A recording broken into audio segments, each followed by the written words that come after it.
Ah, nous sommes heureux de te retrouver.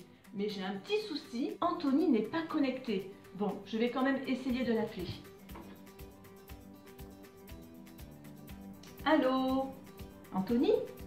Est-ce que tout va bien de ton côté? Oui, mais parce que tu sais que le club à la maison va bientôt commencer. Ah bon? Mais où ça? Ah ouais? Mais alors, mais est-ce que tu pourrais pas avec ta caméra sur ton téléphone essayer de filmer un petit peu tout autour pour nous montrer? D'accord, ok. Bon, c'est cool. Et voilà, je suis sur un chantier en construction, un bâtiment en construction.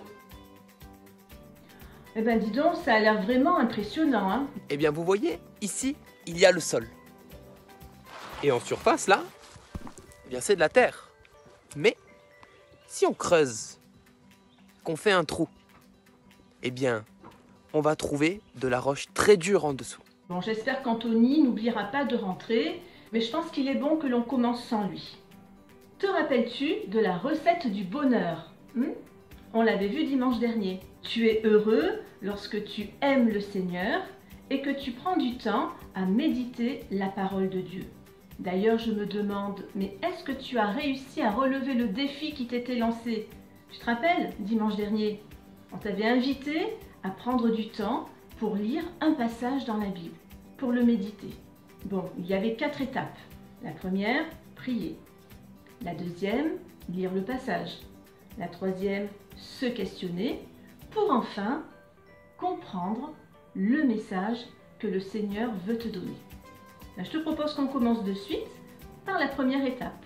On va donc prier ensemble, on va fermer nos yeux pour demander toute la grâce du Seigneur sur ces moments.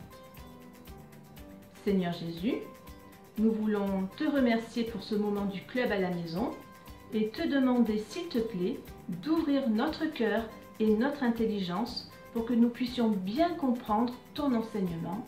Amen. Je te propose de lire le passage en famille. Donc il s'agit de Luc, chapitre 6, à partir du verset 47 jusqu'au verset 49.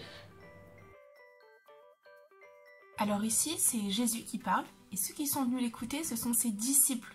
Et il utilise une petite histoire qu'on appelle une parabole, et c'est une histoire assez simple qui permet d'être compris par tout le monde, par les petits comme par les grands. Alors, il y a 2 personnages et tous les 2 semblent connaître le Seigneur. Ils construisent chacun une maison, et une belle maison. L'un a beaucoup travaillé, il a creusé, il a creusé. Il a choisi de construire sa maison sur le roc. Mais qu'a-t-il fait l'autre? L'autre a choisi de construire sa maison sur le sable. Moins d'efforts, plus rapide, c'est plus cool pour lui, non? Il est parfois bon de rechercher dans la Bible si on ne retrouve pas le même passage. Et là, il se trouve que dans l'évangile de Matthieu, au chapitre 7 et au verset 24, on a exactement la même histoire, la parabole des 2 maisons, avec des détails supplémentaires. Il nous est dit que la pluie est tombée. Donc on imagine la pluie, ça tombe verticalement. On a aussi les torrents qui sont arrivés, qui sont venus. La grosse inondation qui peut engloutir une maison. Et on a aussi des vents qui ont soufflé, des vents violents qui ont dû souffler sur les côtés de la maison. Ça signifie que la maison, elle a été vraiment prise de toutes parts par une énorme tempête. Les tempêtes, elles peuvent arriver dans nos vies, dans ta vie. Alors une tempête, ça peut être une grosse difficulté que tu peux rencontrer à l'école, dans ta famille, des choses qui sont vraiment très lourdes pour toi. Des gros problèmes et des petits problèmes, des petits tracas aussi. Ça peut être la tristesse, ça peut être la solitude. Et pour toi, cela est comme une grosse tempête dans ta vie.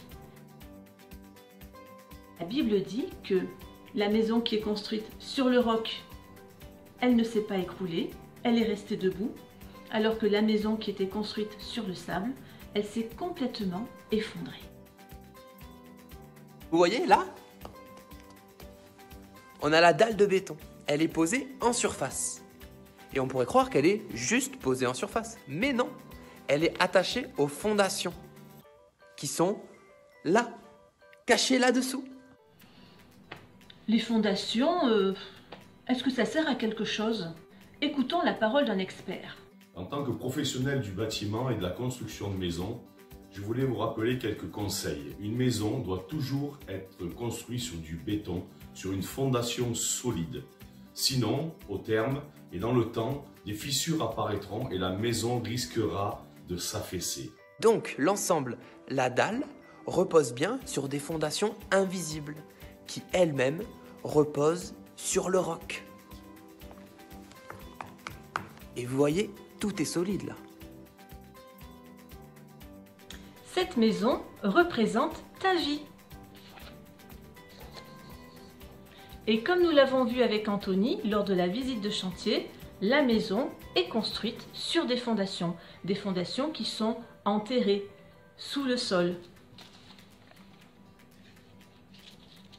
Et là, ces fondations représentent pour ta vie la Bible.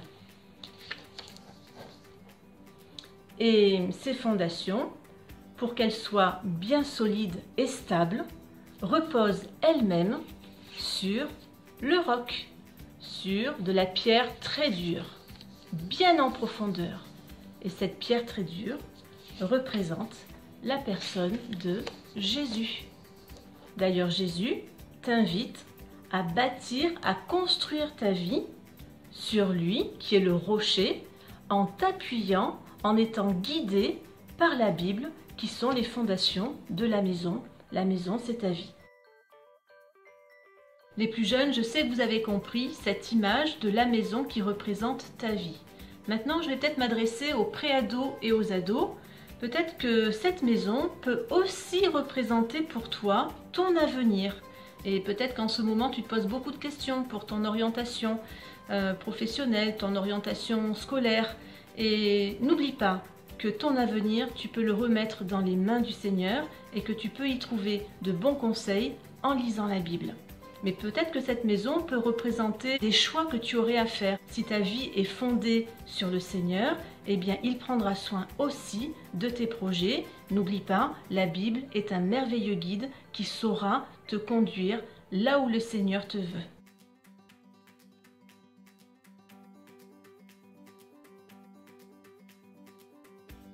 Que dire de ces deux hommes? Le premier, qui a construit sa maison sur le roc, est considéré comme étant un sage, comme étant un homme prudent. Alors que l'autre homme, qui a construit sa maison sur le sable, est qualifié de insensé. C'est un fou, il n'a pas tenu compte peut-être des bons conseils et il a fait n'importe quoi.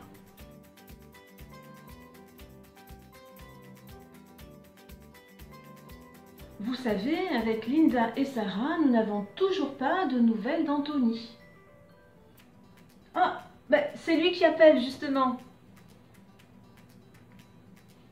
Allô? J'arrive chez moi. Au fait, j'y pense, ça vous dirait de visiter ma maison? Ah oui, bien volontiers. Ça tombe bien, on était en train de parler de construction. Tu sais, la parabole des deux maisons. Ah oui, je connais bien ce récit. D'ailleurs, moi-même, j'ai choisi de construire ma vie sur Jésus. C'est bon, tout le monde voit bien là? Parfait. Voilà, ma cuisine. D'ailleurs, comme l'homme sage, j'ai choisi de suivre tous les conseils de Jésus. Hop, voilà le salon. Et d'ailleurs, je lis aussi la Bible. Et je prie aussi. Ok, donc tu as choisi d'être cet homme sage et de fonder ta vie sur Jésus. Ok. Et qu'y a-t-il dans cette pièce? Là? C'est rien du tout. Non, non, non, c'est rien. En tout cas, j'aime vraiment Jésus. Allez, je continue la visite. Hein, dis-nous. Y a quoi? Là? Non, non, non, c'est rien, c'est rien. Et puis c'est secret d'ailleurs. C'est ma vie privée. Y a que moi qui sais ce qu'il y a dans cette pièce. C'est bizarre quand même. Tout à l'heure, t'avais l'air super content, et là, t'as l'air tout gêné. Tu nous caches quelque chose? Bon, apparemment, dans cette maison, il y a une pièce qui est secrète, une pièce qui est inaccessible. Et si on reprend l'image de tout à l'heure, où la maison représente ta vie, tu peux te poser la question, est-ce que dans ta vie, il n'y aurait pas une partie que tu garderais secrète pour toi, qui serait inaccessible, comme une zone d'ombre, quelque chose dont tu aurais honte, quelque chose qui ne plaît pas au Seigneur, ou quelque chose dont tu ne veux pas, ou tu ne peux pas te séparer. La colère, le mensonge, des paroles vulgaires, des pensées douteuses, des actions qui sont incorrectes, peut-être des fréquentations qui ont une mauvaise influence sur ta vie. Et toutes ces choses-là, tu n'arrives pas à t'en séparer. Elles portent un nom, tu le sais, on en a déjà parlé au club. Il s'agit du péché. Et le péché est grave. Il est grave parce qu'il te sépare de Dieu. Il te sépare de sa présence. Et peut-être qu'il est temps de réfléchir à l'état de ton cœur, de cette petite pièce secrète cachée. Parce que peut-être comme tu as pu l'entendre, tu aimes venir au club, tu aimes prendre du temps à lire la parole, à prier. Le Seigneur compte pour toi. Mais malgré tout, tu conserves au fond de ton cœur, de ta vie, une partie qui t'appartient, qui est secrète et qui quelque part est pesante. Le péché. Il est temps de mettre une croix sur ce péché. Et je ne parle pas de n'importe quelle croix. Cette croix où Jésus a tout accompli pour toi. Jésus, par cette croix, te réconcilie, te reconnecte avec Dieu pour que tu puisses profiter pleinement de sa présence. Jésus n'a pas hésité à payer pour toi. Il n'a pas hésité à porter le péché de l'humanité. Et le péché qui est dans la petite pièce secrète de ton cœur, ben voilà, le Seigneur veut s'en charger. Il ne te reste qu'une chose à faire, c'est lui demander pardon, tout simplement. C'est aussi simple que ça. Et sois assuré qu'en un instant, dès que tu auras demandé pardon, en même pas une seconde, le Seigneur aura effacé ton péché. Pourquoi? Parce qu'il l'a fait déjà il y a pas mal d'années, il y a plus de 2000 ans à la croix. Et aujourd'hui, ce message-là de la croix est encore efficace dans ta vie. Donc n'hésite pas, fais ce choix de lui demander pardon. Ose lui demander pardon aujourd'hui. Ne tarde pas, il a de bonnes choses pour toi. Il ne désire pas que tu sois accroché à toutes ces choses qui sont mauvaises et qui te font la guerre. Au contraire, il souhaite que tu sois accroché à sa parole. Il souhaite que ta vie soit fondée sur sa parole. N'oublie pas, Jésus est le rocher de ta vie.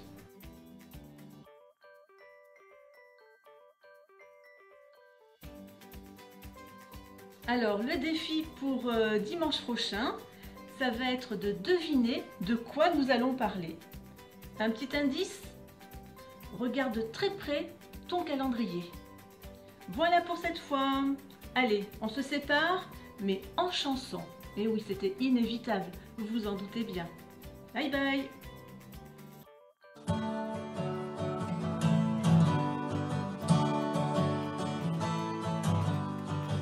Sur le sable a bâti sa maison. Le fou sur le sable a bâti sa maison. Le fou sur le sable a bâti sa maison et la tempête arriva.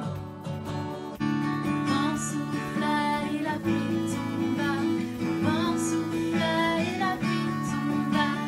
Vent souffla et la pluie tomba. Et la maison s'ébranla. Le sable sur le roc a bâti sa maison. Le sable sur le roc a bâti sa maison. Le sable sur le roc a bâti sa maison. Et la tempête arriva. Le vent souffla et la pluie tomba. Le vent souffla et la pluie tomba. Le vent souffla et la pluie tomba et la maison résista. Mon ami sur Jésus, viens bâtir ta maison.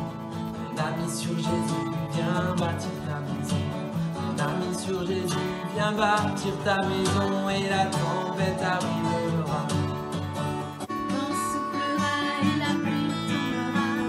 Vent soufflera et la pluie tombera. Vent soufflera